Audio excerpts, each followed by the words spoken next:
दुनिया के मेरे सभी सख्खे भाइयों और बहनों को प्रणाम।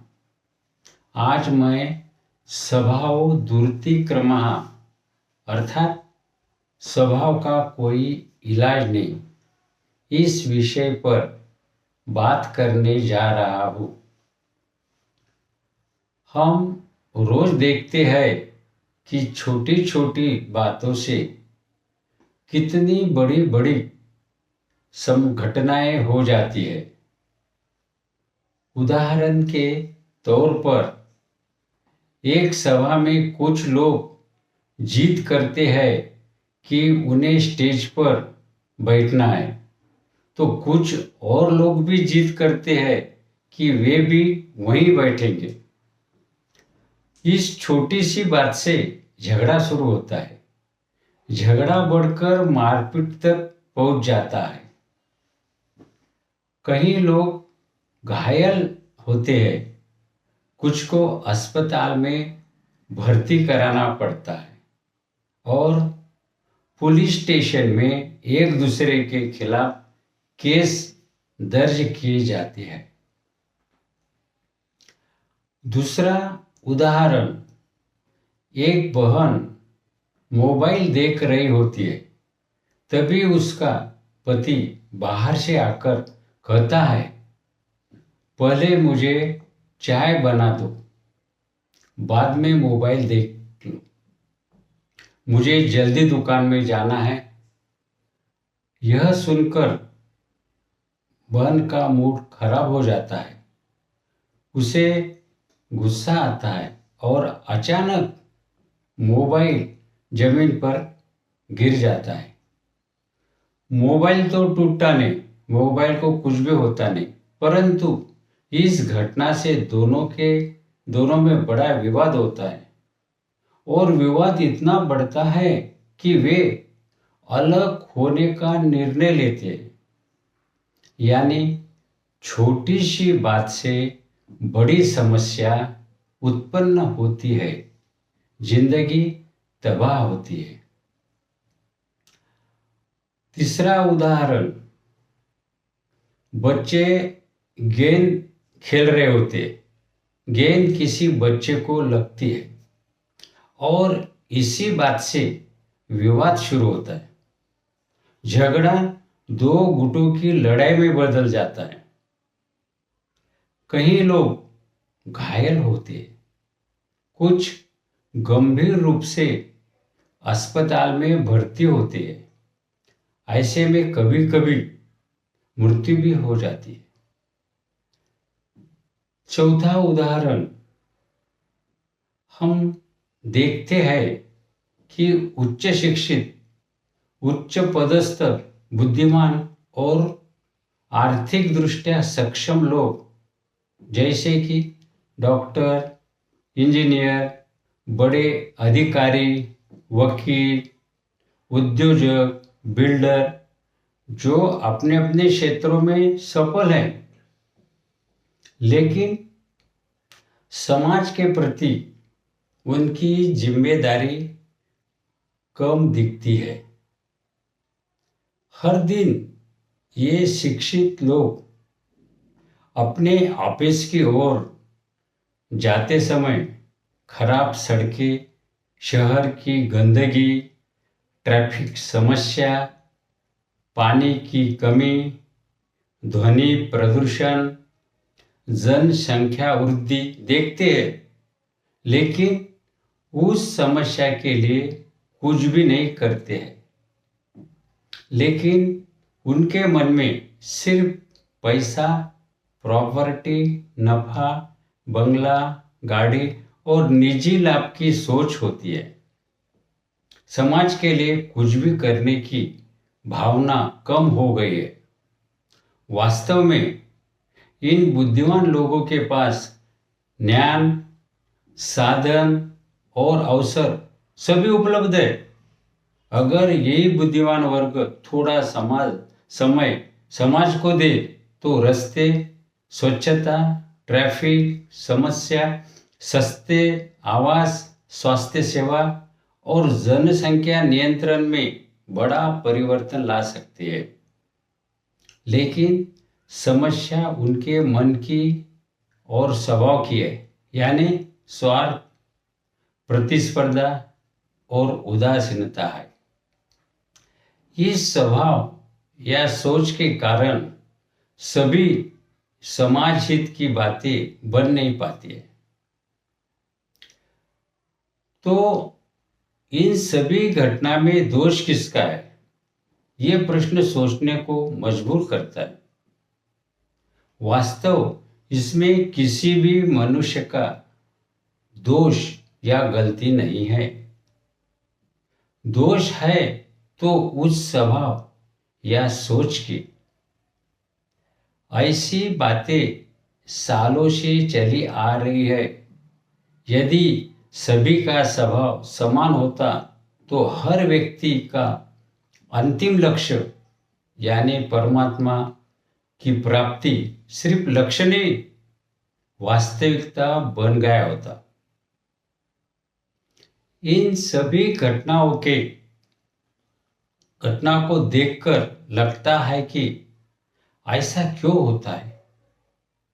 सच्चाई या वास्तविकता में ये इसलिए होता है कि जब मन की इच्छा के विरुद्ध कोई बात होती है तो मन क्रोध में बदलता है और वही क्रोध गंभीर परिस्थितियां पैदा करता है।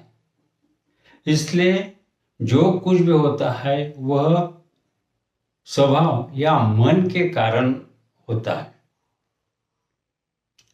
आप यह भी समझेंगे कि हमारा स्वभाव या सोच या मन भले ही हमें आनुवंशिकता के अनुसार माता पिता से मिले हो, लेकिन कुछ हद तक वे अन्य वातावरण से भी बनते हैं। जैसे जन्म का स्थान, समय, जन्म स्थान का परिवेश, वहाँ की विशेषताएं, वहाँ रहने वाले लोगों के संस्कार, ब्रह्मांड का वातावरण यानी ग्रह, तारे, गर्मी, सर्दी आदि का प्रभाव, इन सब कारणों से उस शिशु का मूल स्वभाव बनता है। यह मूल स्वभाव कोई भी अभी तक बदल नहीं सका। इस प्रकार प्रत्येक व्यक्ति का स्वभाव या मन अलग अलग बनता है। इन अलग अलग स्वभाव के कारण मनुष्यों में विवाद उत्पन्न होते हैं। विवाद झगड़े या संघर्ष में बदलते हैं और कभी कभी जान का नुकसान भी हो जाता है। इसलिए मन या स्वभाव की यह जानकारी हर इंसान के लिए समझना अत्यंत अत्यावश्यक है। मनुष्य कुछ भी नहीं कर सकता, परंतु मनुष्य के अंदर जो शक्ति है, जिसे हम मन, आत्मा, स्वभाव कहते हैं, वही इन सब बातों के लिए जिम्मेदार है।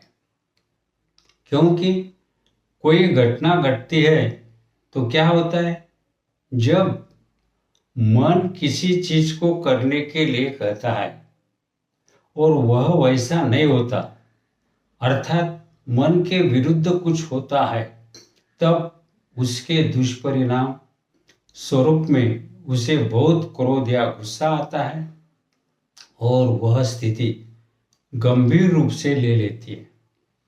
इससे यह सिद्ध होता है कि जो कुछ भी होता है वह हमारे स्वभाव के कारण होता है।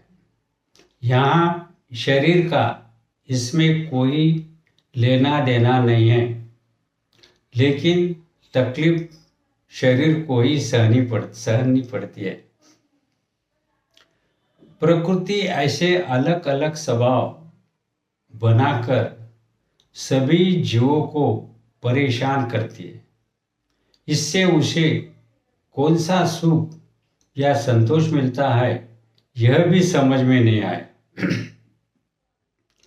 उसी प्रकार हम हजारों वर्षों से सुनते देखते आए हैं कि देव देवता, ऋषि मुनि, साधु संत, बुद्धिवादी, विचारक, सामाजिक कार्यकर्ता आदि की वाणी, उपदेश, शिक्षा और समझाने के बाद भी मनुष्य के मूल स्वभाव में कोई परिवर्तन दिखाई नहीं देता। आज भी हमारे आसपास देखें तो शिक्षा, संस्कार, धर्म दर्शन, संतों के उपदेश, समाज सुधारकों के आंदोलन, कानून, यह सब देखने सुनने के बाद भी मनुष्य के मूल स्वभाव में कोई अंतर दिखाई नहीं देता। इसलिए इसलिए कहा जाता है, समझ तो आता है लेकिन व्यवहार में नहीं उतरता। अब वैद्यकीय दृष्टिकोण से यह भी अध्ययन किया गया है और जारी है कि स्वभाव क्यों नहीं बदलता। मानव शरीर अरबों सूक्ष्म कोशिकाओं से बना होता है। प्रत्येक कोशिका में मध्य में रासायनिक पदार्थों से बना एक छोटा गोल भाग होता है जिसे केंद्रक, इंग्लिश में न्यूक्लियस कहते हैं। यह रासायनिक पदार्थ डीऑक्सी राइबोन्यूक्लिक एसिड अर्थात डीएनए से बना होता है। डीएनए किसी भी जीव की सभी जैविक जानकारियों का कोड होता है। केंद्रक का अति सूक्ष्म भाग या उसके टुकड़े या विशेष प्रोटीन जिसे जनुके, इंग्लिश में जीन्स कहलाते हैं। इन्हीं जीनों के कारण किसी भी जीव का बाहरी रूप और अंतरंग स्वरूप निश्चित होता है। जनुक या जीन अनेक प्रकार के होते हैं और प्रत्येक जीन का कार्य अलग अलग होता है। प्रत्येक जनुक या जीन किसी विशिष्ट कार्य के लिए उत्तरदायी होता है। साथ ही एक या कई जीन मिलकर भी किसी एक कार्य के लिए जिम्मेदार हो सकते हैं और एक निश्चित समय पर सक्रिय होती है। अर्थात जीन व्यवहार करना, देखना, बोलना, चलना, सोचना, निर्णय लेना आदि सभी कार्यों के लिए जिम्मेदार होते हैं।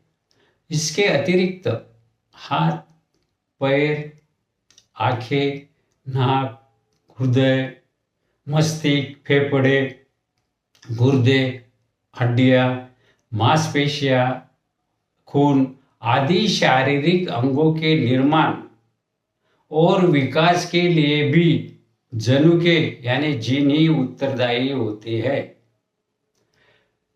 इसी प्रकार मूल स्वभाव निर्धारित करने के लिए भी विशेष जीन जिम्मेदार होते हैं और उसी अनुसार व्यक्ति का मूल स्वभाव बनता है।